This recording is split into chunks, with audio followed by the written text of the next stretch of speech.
thrive and succeed. My time at Pima Community College was deeply impactful and gave me the tools that I needed to pursue my own American dream, a dream that I am so blessed to live every single day. For decades, community colleges have empowered students of all ages and backgrounds and the knowledge with certifications and hands-on skills they need to thrive and succeed. From nurses to welders, teachers to construction workers, and so much more, community colleges are responsible for training the workforce that drives our economy forward. As we wrap up the month, I am proud to celebrate the vital role community colleges play in supporting our students, building communities, expanding opportunities, and strengthening our nation.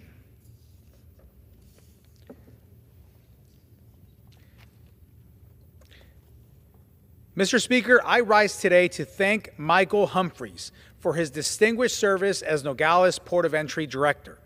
After taking over Arizona's busiest border crossing in 2017, Director Humphreys instituted policies that kept communities safe from dangerous contraband while ensuring trade and commerce continued to flow smoothly. He uncovered record hauls of deadly fentanyl and other dangerous drugs and made sure that essential products like food and medical equipment made it through the port of entry without interruption, even during the COVID pandemic. His efforts were critical to strengthening security at our border while supporting economic vitality in southern Arizona. On behalf of Arizona's 6th Congressional District, I extend my deepest gratitude to Director Humphreys for his years of service and wish him the very best during his well-deserved retirement.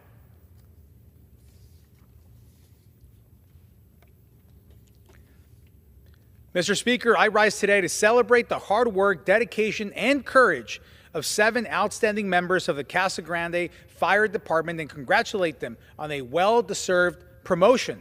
Congratulations to Captain Matthew Farmer, EMC Division Chief Tony Fernaro, Battalion Chief Ryan Luttrell, and engineers Iveta Murray, Gary Walker, Jose Serrano, and Tyler Bogart.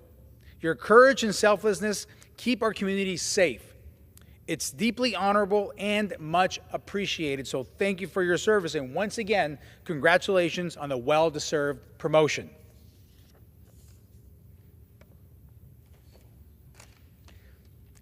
Mr. Speaker, I rise today to congratulate Arizona's 6th Congressional District's own Orange Grove Middle School 8th grade class for their big victory in the classroom, sweeping the Arizona Council on Economic Education's Economic Challenge. This competition allows students to compete and test their knowledge on economics, monetary policy, international trade, and even the stock market. What an incredibly bright group of young students. I know I definitely wasn't studying monetary policy in 8th grade like they are right now. Since January, 32 students have been hard at work, voluntarily spending their Sundays preparing for this competition. To all the students, teachers, and parents who had a role in this amazing achievement, thank you for your dedication. You have proved yourself and made your school and community incredibly proud. Enjoy this victory. You earned it. Thank you again, and I yield back. The gentleman yields. The chair now recognizes the gentleman from Rhode Island, Mr. Amo, for 5 minutes.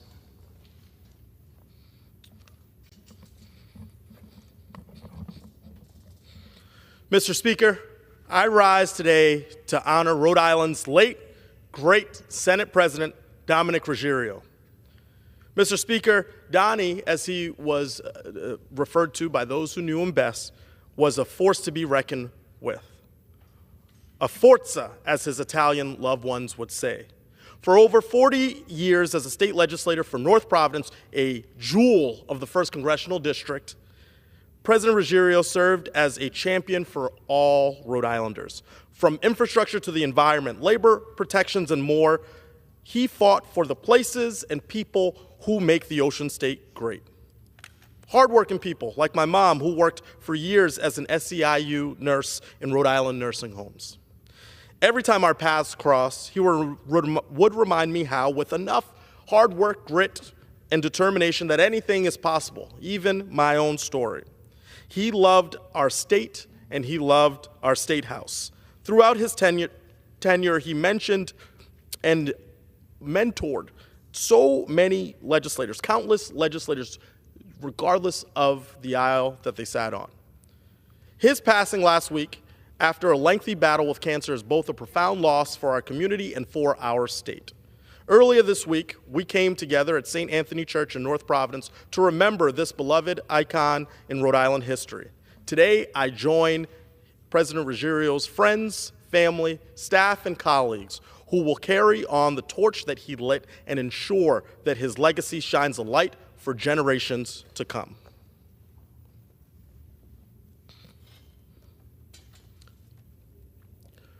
Mr. Speaker, today I also rise in support of a life-saving producer of humanitarian aid, Rhode Island's own nonprofit, Adizia Nutrition.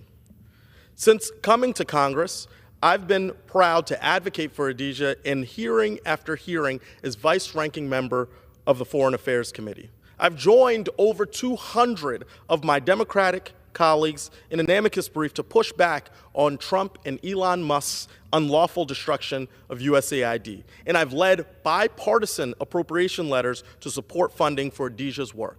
Why? Because it reflects the best of America's values. Adizia supports domestic peanut farmers, creates jobs, helps distribute the only proven treatment for acute malnutrition and famine. To date, Adizia's products have saved over 26 million lives around the globe, including in sub-Saharan Africa. Mr. Speaker, as the son of West African immigrants, it means the world that America shows up in this way, in this important way for the vulnerable. Now more than ever, we should be investing in Adizia's work, not stripping them of funding. That's why I'll be relentless in sounding the alarm and pushing Trump to release the remaining funds that Adizia's owed. And I'll continue to fight so that Adizia's programs receive the funding they desperately need in fiscal year 2026. The stakes are literally life and death for millions of children, mothers, and vulnerable populations across the world. I yield back. Yields. The chair now recognizes the gentleman from West Virginia, Mr. Moore, for 5 minutes.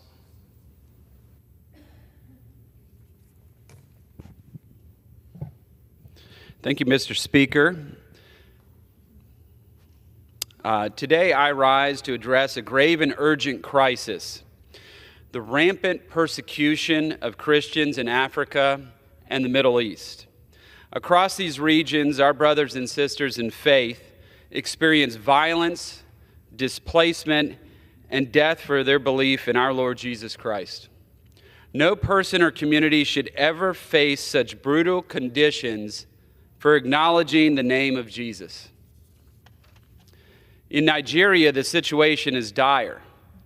More Christians face persecution there than any other nation combined. Since the outbreak of Boko Haram's insurgency in 2009, more than 18,000 churches, 2,200 Christian schools have been destroyed in northern Nigeria alone. More than 50,000 Christians have been killed, and more than 5 million have been displaced since 2009, making it the most dangerous country in the world for Christians. Earlier this month, 54 Christians were slaughtered after celebrating Palm Sunday. On Ash Wednesday this year, a priest in north central Nigeria was kidnapped and brutally murdered. This targeting of religious leaders is not a one-off occurrence. 13 priests and seminarians were kidnapped in 2024, and nearly 200 priests and seminarians were kidnapped or killed in Nigeria in the last decade. In Syria, the Christian population has plummeted from 1.5 million in 2011 to just 300,000 in 2022. Driven by the horrors of the Syrian civil war and the rise of the Islamic State, ancient churches have been razed and Christian artifacts destroyed, erasing a Christian heritage that dates back to the Apostle Paul. With the fall of the Assad regime, Christians are rightly afraid of continued violence against Christians as clashes continue in western Syria. In March, Islamic forces attacked churches, desecrated cemeteries, and forced Christian women to adhere to Islamic dress codes and confiscated the homes of Christians. Unfortunately, U.S. foreign policy blunders have exacerbated the crisis for Christians in the region, especially in Iraq. The 2003 U.S.-led invasion of Iraq, intended to bring stability, unleashed chaos that empowered extremist groups like Al-Qaeda and later ISIS. The number of Christians living in Iraq has plummeted from 1.2 million in 2011 to around 100,000 now. In 2014, ISIS overran Kar Akash, forcing 100,000 Christians to flee as their homes were marked with the Arabic letter N for Nazarene. Churches were burned and families were torn apart, and the Christian mayor of Kar Akash, a devoted leader working to rebuild his community, was recently removed from his post. This decision was driven by an Iranian-backed militia leader as a deliberate attempt to erase Christian influence in the region. The failure to stabilize Iraq post-invasion left Christians vulnerable to ethno-religious cleansing, a tragedy that the international community has yet to fully address. Mr. Speaker, the United States cannot stand idly by. I urge my colleagues to join me in raising our voices for the persecuted, to honor their faith and bravery with action, and to ensure the United States as a beacon of hope for those suffering for their beliefs in Jesus Christ. I will introduce a resolution condemning the persecution of Christians, and I urge this body to take up that resolution and pass it overwhelmingly. I yield back. The gentleman yields. The chair now recognizes the gentlewoman from Oregon, Ms. Bonamici, for 5 minutes. Thank you, Mr. Speaker. I rise today to condemn the decision of my colleagues to block the House from considering resolutions of inquiry, a procedure that is designed to get members of Congress factual information from the executive branch. Education Committee Ranking Member Scott and I introduced a resolution of inquiry that was scheduled to be considered yesterday during the Committee on Education and the Workforce Reconciliation markup. But unfortunately, while the markup was in recess, the Republicans adopted a rule that blocks resolutions of inquiry from being considered. It was especially frustrating because we could have debated the resolution yesterday morning, but apparently the majority delayed consideration so they could pass this language in fine print that blocks us from conducting important oversight of policies and programs that are in the committee's jurisdiction. Our resolution is simple. It asks the President and the Department of Health and Human Services to tell Congress why they plan to eliminate the Administration for Community Living, an agency that administers programs designed to support older adults and people with disabilities and helps them stay in their homes. The public deserves to know what will happen if these programs are eliminated. The Administration for Community Living, known as ACL, was founded around the fundamental principle that older adults and people of all ages with disabilities should, whenever possible, be able to live where they choose, with the people they choose, and with the ability to participate fully in their communities. Bringing programs that serve those two populations together and sharing expertise actually made the programs work better and more efficiently. Unfortunately, at the end of March, the Trump administration announced a dramatic restructuring of the Department of Human Services that includes the elimination of the Administration for Community Living. Now is not the time to dismantle an agency that supports older adults and people with disabilities. More than 11,000 people turn 65 every day. In 2022, the people who are age 65 and older represented at least 17% of the U.S. population, and more than 1 in 4 adults experience a disability, including most adults over 75. The Administration for Community Living's programs improve the lives of millions of older adults and people with disabilities and also benefit their families and their caregivers. It's the only government entity that advocates across the federal government for these populations. But because my colleagues blocked consideration of this resolution, I want to take this opportunity to tell you more about what is at risk. Through the Older Americans Act, the Administration for Community Living runs senior centers, distributes more than 200 million meals every year to older adults and people with disabilities through the Meals on Wheels program. Seniors need access to nutritious food so they can lead healthy lives. And it's not just the food. The person delivering the meal is often the only social contact the client will have that day, which is especially important to address social isolation. It's disheartening to see this administration advocating for policies that will put essential food assistance for older Americans at risk. And the ACL does more than food assistance. They support paid and unpaid caregivers, including family caregivers and Native American caregivers. They study better ways to support older adults living with HIV. They protect seniors from abuse through the Adult Protective Services Program. They provide programming to reduce social isolation and loneliness. They support protection and advocacy program for people with disabilities. They conduct research into fall prevention, chronic disease management, and Alzheimer's disease. They safeguard vulnerable adults through the Long-Term Care Ombudsman Program, and they address elder justice issues like abuse, neglect, and exploitation. They provide legal assistance for disabled people and more. These are just some of the reasons we introduced the resolution of inquiry, to ask what will happen to these important programs with the administration's plan to eliminate ACL. We are a co-equal branch of government, and we need this information to make prudent decisions on behalf of our constituents. But as of yesterday, the majority blocked our ability to get those questions answered. Unfortunately, the Republican majority is also using the same shady tactic to take away the authority of Congress to legislate tariff policy, likely because they know their positions are wildly unpopular and proper oversight would highlight these failings. This is yet another example of the erosion of separation of powers we are seeing in this administration and this Congress. I've heard many of my colleagues on the other side of the aisle talk about the importance of transparency and accountability. I hope they live up to that and prove that by stopping the block on resolutions of inquiry. And I yield back the balance of my time. The gentlewoman yields. The chair now recognizes the gentleman from Kansas, Mr. Estes, for 5 minutes. Speaker, I consent to address the House for 5 minutes. The gentleman is recognized. Mr. Speaker, I rise today to honor a friend and fellow fiscal hawk on her last day of work, my district director, Debbie Looper. How can I possibly frame up the service and political activities of Debbie Looper in one short floor speech?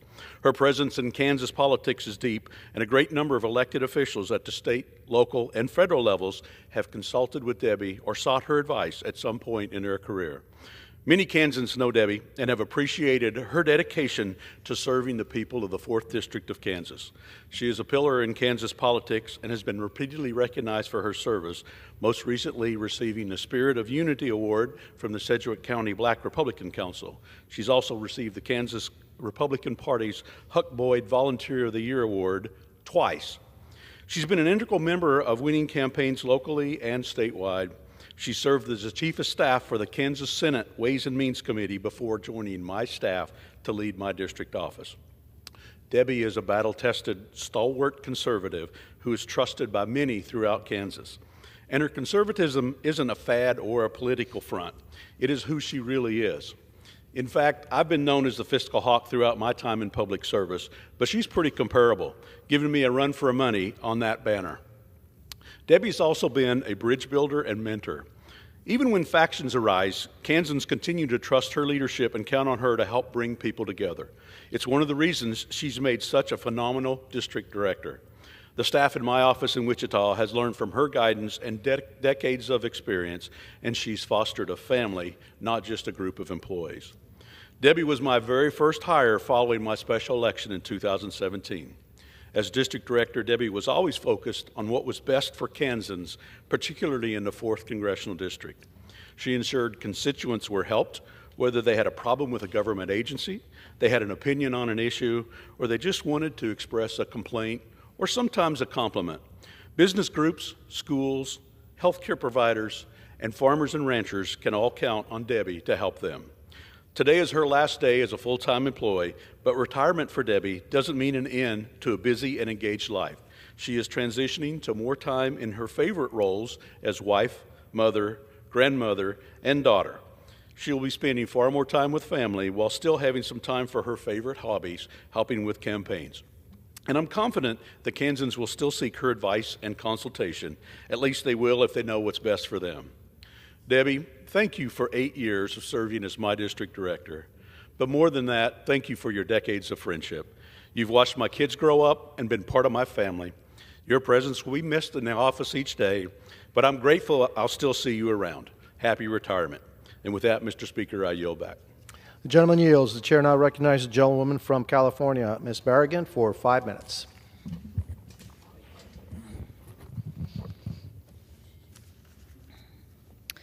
After 100 days of chaos and corruption, Donald Trump and House Republicans are crashing the economy in real time. They have hit the American people with the largest tax increase on the middle class in at least 50 years. We've watched markets around the world plummet, prices spike, and our trading partners hit back with tariffs on American goods that is a tax on you, the American people. Hardworking Americans are paying more for food, clothes, cars, and trucks, electronics, and other essential goods. Estimates are that the Trump tax will cost the average American family almost $5,000 a year in additional cost. Your 401k, your pension, your kids' college fund have all taken a huge hit. Trump's reckless trade war has only begun to squeeze the American people. Imports at the San Pedro Bay Ports complex in my district are expected to plunge in May. That means empty shelves at our stores in a few weeks and further price spikes as shortages hit. Exports at the port complex have also plummeted as retaliatory tariffs by other countries hit agriculture and manufactured goods. This hurts consumers, it hurts business, it hurts our port workers and truck drivers who support their families thanks to trade with other countries. Trump and his billionaire donors won't feel any of it. They don't feel it when the cost of a can of soup is up a couple of dollars because of tariffs on aluminum. They don't feel it when your kids' shirts go up $10 a piece because there's a tariff on the clothes you buy, or when the cost of your next oil change goes up $20 because the parts and filters are imported. The average American will feel it. Trump has even admitted that you'll have to feel some of the pain from his Trump tax. And what's the response from Republicans in Congress? They plan to follow Trump off the cliff and make it worse while we're on the way down. This month, they plan to pass the new tax cuts for their billionaire donors and big corporations, and their giveaway to the wealthy will be paid for by cuts to Medicaid, basically health care, and food stamps that hardworking American families rely on. Right as a Trump tax will make it harder to make ends meet, to save for retirement, to pay for prescriptions or care for aging parents. House Democrats are doing everything we can to stop Trump and Republicans from destroying our economy and to keep their hands off earned benefits. We must put hardworking Americans first. As the economy is tanking, costs are going up, not down, and today we face a new threat, a danger. The Trump government is abusing its power. A Trump government that ignores court orders, ignores the Constitution, and then lies to try to justify its actions. Let's talk about Kilmar Abrego Garcia, a Maryland father and a husband who was literally abducted in the dark of night by the Trump government. This is not just a story about a man wrongly deported. It's a story about abuse by the government and the danger it poses to you and every American citizen in America. Kilmar Abrego Garcia lived here in the United States for over a decade. He had a court hearing where a court ruled that Mr. Garcia had a right to be here and that he would be in danger if he was returned or deported to El Salvador. Yet, despite the court order, ICE agents arrested Mr. Garcia anyway, and they deported him to El Salvador. Despite this court order, ICE agents, without a new hearing, without any process, basically made him vanish. Just gone, at the hands of the Trump government. He was sent to El Salvador, to one of the most notorious mega prisons in the hemisphere, a prison that American taxpayers are helping to support in a foreign country. Let me be clear. Mr. Garcia had rights. The government ignored them. That is now how justice works. And it's not just Mr. Garcia. We now have learned of children who are U.S. citizens who were deported by this Trump government and administration. One of those children is just 4 years old and is receiving treatment for cancer. Yes, cancer. How does deporting a sick child keep our community safe? It does not. This isn't immigration policy. This is cruelty, plain and simple. The idea that the U.S. government can deport U.S. citizen children or send immigrants to a dangerous foreign prisons without a court hearing, and then claim the government bears no responsibility should terrify every one of us. These cases are the most glaring examples, but the assault on due process runs deeper. This is not just about how we treat immigrants. It's about whether any of us can count on being treated fairly when accused of something. It's about whether there are still rules that protect people, or whether the government can just say, trust us. We don't have to follow the law. It's about power unchecked and principles abandoned. Just yesterday, we also learned of an Oklahoma woman and her children, U.S. citizens, all of them. Federal agents broke into her house, took her money, basically terrorized them, and left. If we let them tear up due process for some, it's a danger to all. I will not stand silent while families are ripped apart, while the Constitution is trampled. You shouldn't either. I yield back. The chair recognizes the gentleman from Washington, Mr. Baumgartner, for 5 minutes. Thank you, Mr. Speaker. I rise today, one day after National Fentanyl Awareness Day, to honor the memory of a special young man and to share a call for action. Gabriel Fensler was a much-loved son and brother who had struggled with addiction but who had fought hard for his recovery. Gabriel relapsed one day after his 24th birthday. Fentanyl is a crisis, and in Spokane we are feeling the weight of it. Last year alone, 270 lives were lost to fentanyl overdoses in Spokane County. It's a national epidemic that we must address with urgency. We must stop fentanyl hitting our streets, and border security is a part of that. Last year, over 21,000 pounds of fentanyl were seized at our borders, enough to kill billions. A recent executive order ended duty-free treatment for low-cost goods from China, which have been exploited as a major pathway to smuggle illicit drugs into the U.S., a measure that had bipartisan support. Alongside law enforcement efforts, we must help those in recovery, like Gabriel, with comprehensive treatment and community support. Gabriel's remarkable mother, Katara Johnson-Jones, has turned her immense heartbreak into a call of action, launching Gabriel's Challenge, a community response to fentanyl, starting on Mother's Day and extending to Father's Day. She is rallying the community to identify the gaps in support for addiction recovery and urging connection and action. It's a call to pray, a call to talk, and a call to engage. In Katara's own words, no matter how many differences we have one thing in common, and that's the serial killer in our community named fentanyl, and we can all rally behind that. Let us join her in this fight in honor of Gabriel and so many others, and work together to combat this fentanyl crisis. Thank you. The chair recognizes the gentleman from New York, Mr. Kennedy, for 5 minutes.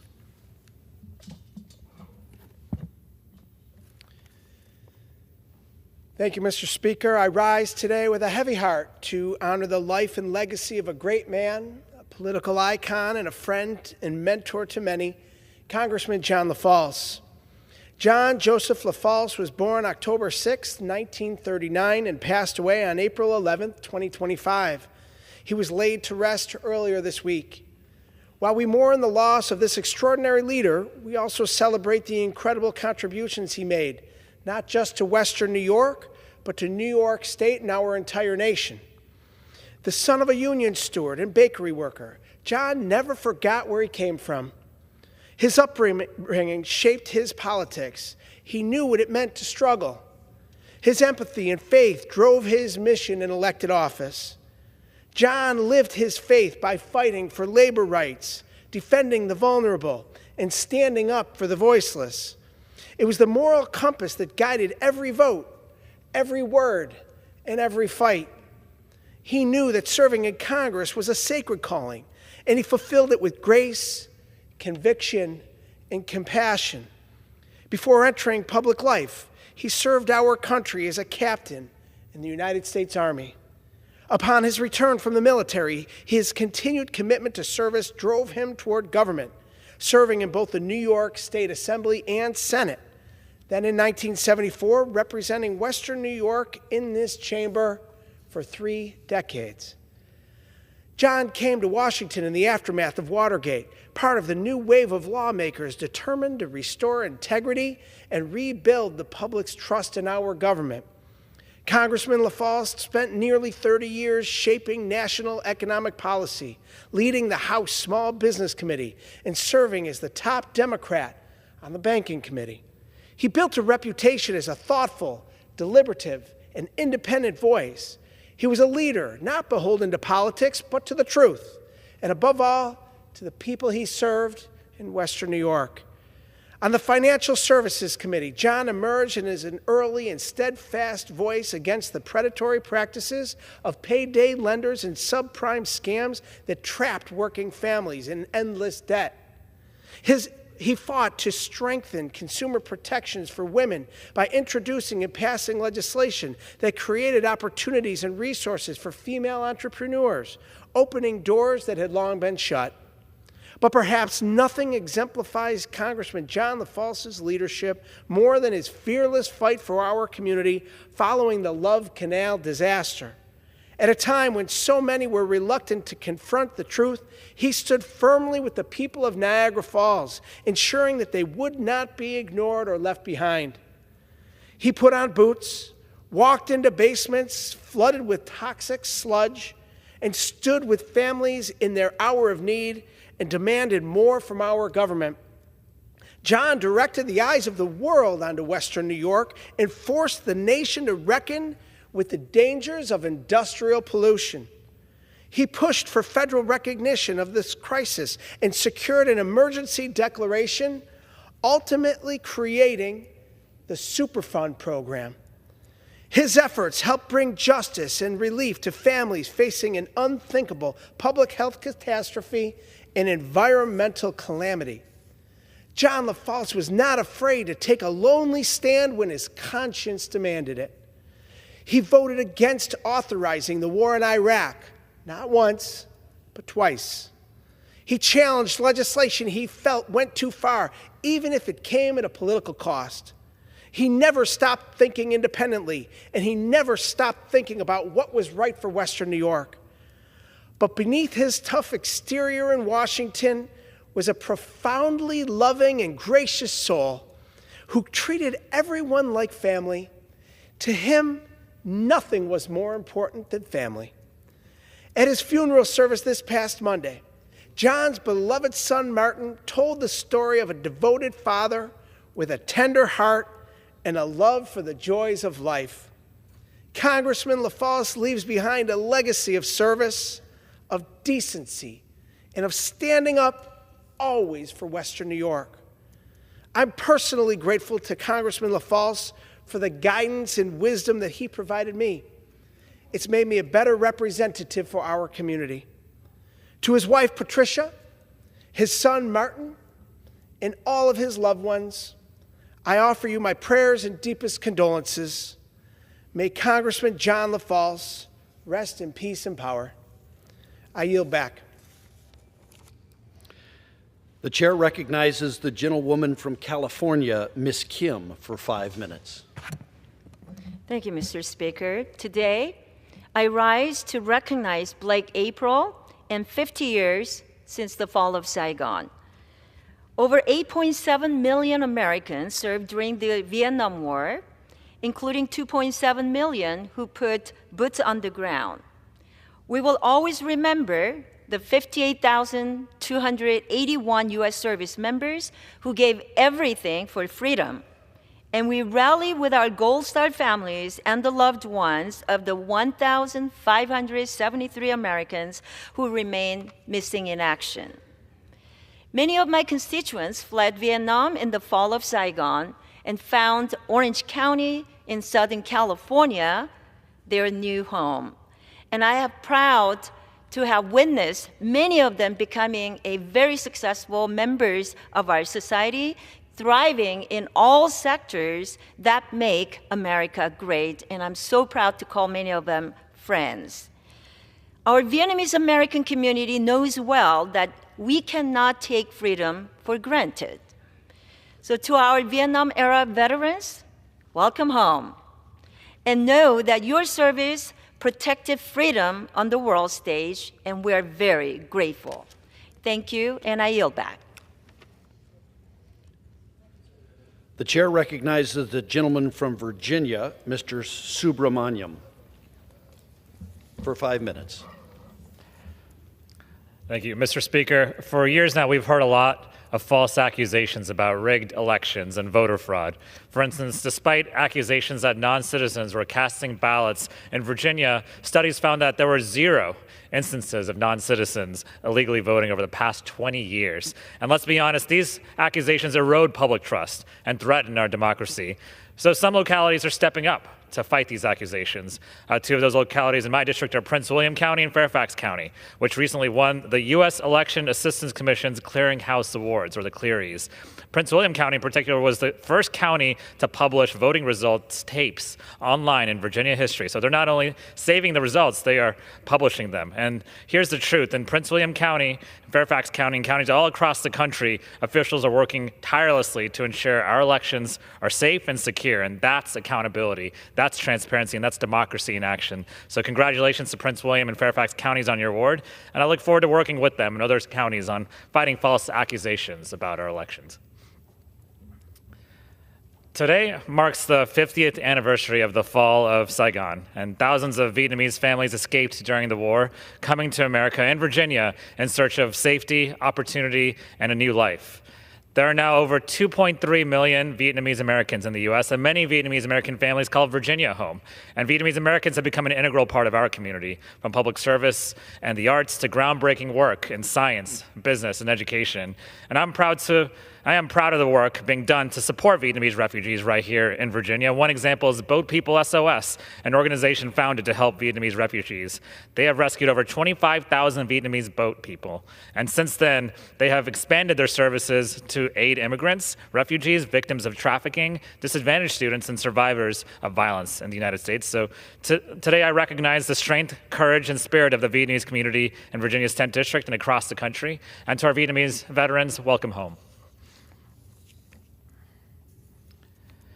Mr. Speaker, we have heard how the recent DOGE cuts are impacting federal employees, seniors, and veterans. But these cuts are also impacting our children, particularly vulnerable children.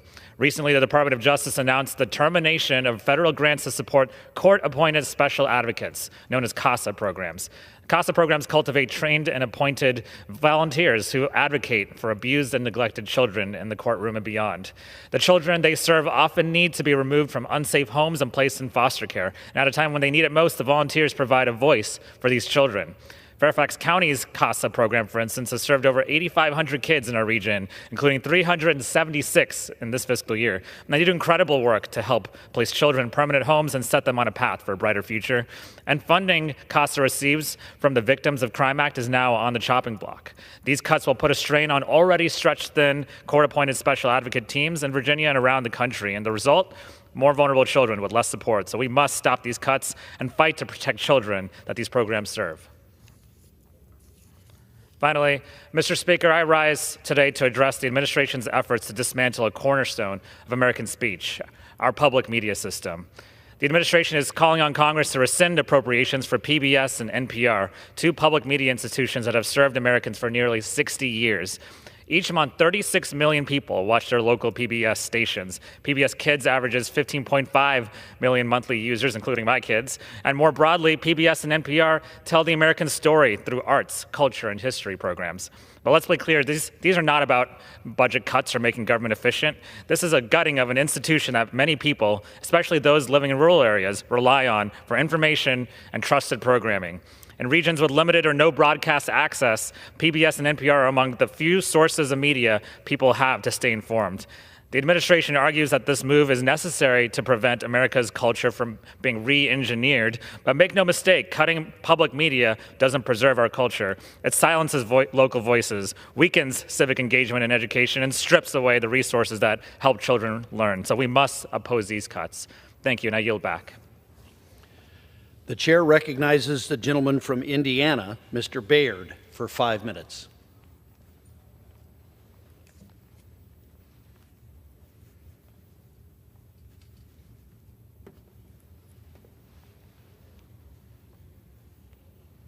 Thank you, Mr. Speaker.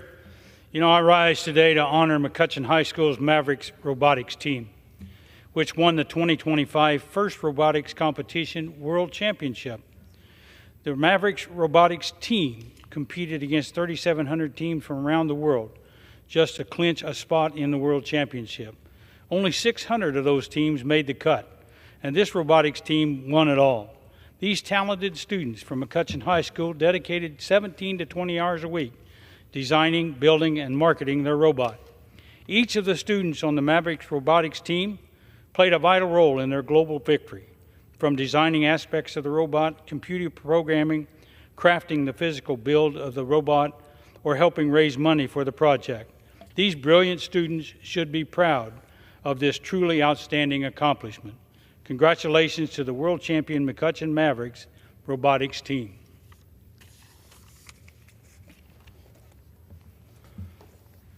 Mr. Speaker, I rise today to honor and recognize Sergeant Rodney Jenkins, a dedicated public servant who devoted over 2 decades to law enforcement in Montgomery County, Indiana. At 19, Rodney became one of the first full-time male dispatchers at the Montgomery County's Communications Center, and his career only flourished from there. In 1998, Rodney Jenkins was hired as a jail officer and reserve deputy with Montgomery County Sheriff's Office. In 2000, he was hired as a road deputy, and 9 years later, he was promoted to sergeant.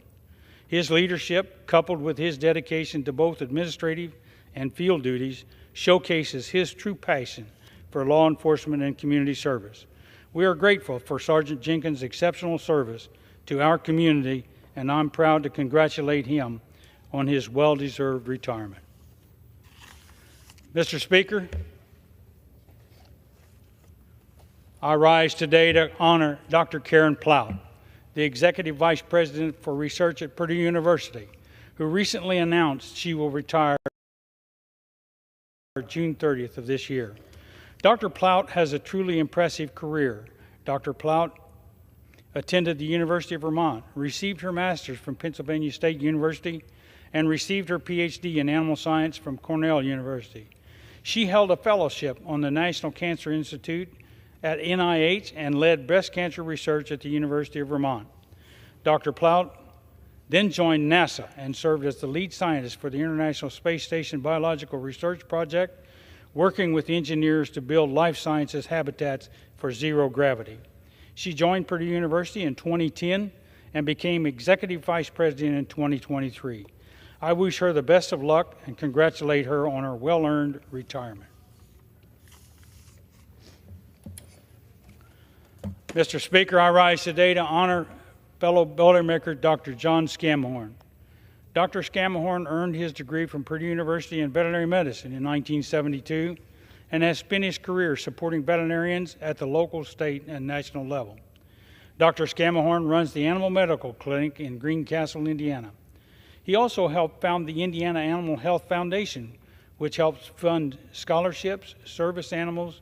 He also contributed significant time to the 4-H members. He received the Purdue University College of Veterinary Medicine's Distinguished Alumnus Award in 2001 and the American Veterinary Medical Association Meritorious Service Award in 2022, which recognizes a veterinarian who has brought honor and distinction to the veterinary profession. Indiana is proud to be the home for Dr. Scamahorn, and I thank him for his exceptional service to veterinarians and to our communities.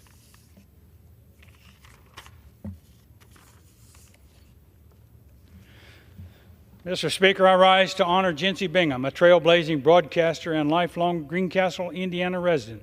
She even graduated from DePaul University, located in Greencastle, in 1956. Her broadcasting career started when she joined the local radio station WJNZ, formerly known as WXTA, as their sales manager in 1969.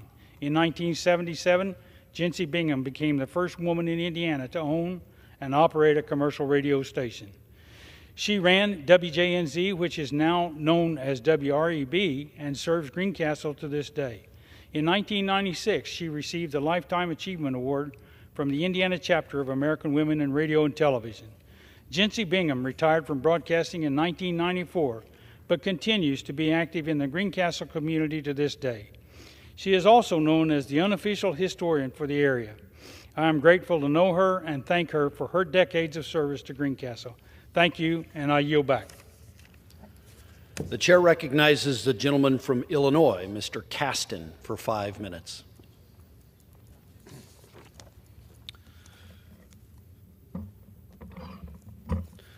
Mr. Speaker, a few weeks ago I got a call from a constituent. His 46-year-old son had just been diagnosed with stage 4 colon cancer back in December, and the whole family is now wondering whether he's going to live long enough to see his kids graduate from high school. Sad. We sort of shared the pain of, fathers lost kids, worried about losing kids. And as I don't need to tell anybody here, cancer sucks. And that wasn't why he called. He called because his son's doctors told him that as you go through the course of this treatment, typically chemo stops working after about 6 months. You see some tumor reduction, and then it stops working. And at that point, you really need to start looking for alternatives. And typically, those alternatives means you start getting into experimental trials. Those are no longer available because Trump and Elon Musk's cuts to NIH are forcing the local hospitals, the local universities, the drug companies that would have done these clinical trials to shut them down. As he put it to me, as a father, I've got to balance hope with reality, but it seems like all I have right now is reality. Then he said to me, do the Republicans you work with know that they can get cancer too? Are any of them going to stand up? Don't they get these calls from their constituents? Why don't they care? I see y'all looking away. How would you have had me answer that question? I tried. I did my best to explain the psychology of folks I work with who fear Trump more than they fear cancer. But mostly I just got sad because this is a guy who said, I want hope, all I have is reality. What I want for hope is medicine, and all I could give him is political science to give him some reality. These stories are in all of our districts. All of our constituents want hope. It is the least we can give them, and we are failing. So to my Republican colleagues, I just ask you, please grow a spine, stand up, give us some reason to hope. Give me a better answer to the next constituent who calls my office, or indeed yours, with those same questions. I yield back. The chair recognizes the gentleman from Georgia, Mr. Carter, for 5 minutes.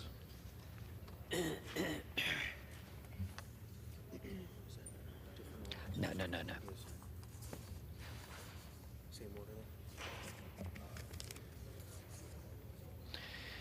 Mr. Speaker, I rise today to honor the extraordinary life of Thomas Burton Merritt, a veteran, a physician, a beloved member of his community. Born on May 11, 1934, Thomas Merritt was a proud graduate of Auburn University, where he was a strong contributor to the Naval ROTC program and track team.